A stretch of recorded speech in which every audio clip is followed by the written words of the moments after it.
Hello বন্ধুরা, আবার চলে আসলাম তোমাদের সঙ্গে একটা নতুন শর্ট ভিডিও নিয়ে। আশা করি ভিডিওটা তোমাদের ভালো লাগবে। তো আজকে খুবই বৃষ্টি হচ্ছিল সকাল থেকে, তাই ভাবলাম একটু খিচুড়ি করেই নেওয়া যায়। তো একটু খিচুড়ি করলাম। খিচুড়িটা কী সুন্দর টকবক করে ফুটছিল। খিচুড়িটা খেতে কিন্তু খুবই সুন্দর হয়েছিল। আর শুধু খিচুড়ি করলেই তো হয় না বলো, তার সঙ্গে একটা ঘ্যাট হলে কেমন হয়।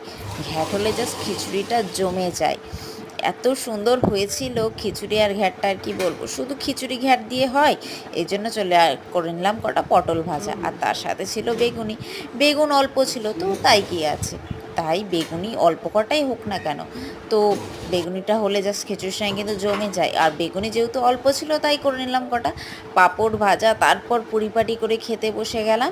আর পরিপাটি করে খেতে কিন্তু সবার একটু ভালোই লাগে। আর টাইম যেহেতু অনেকটা হয়ে গেছিলো, অনেক বেলা হয়ে গেছিলো, তাই আমি আর তোমাদের সঙ্গে খাওয়াটা শেয়ার করলাম না। অবশ্যই কমেন্ট বক্সে কমেন্ট করো, আমার চ্যানেলটা সাবস্ক্রাইব করে দিও।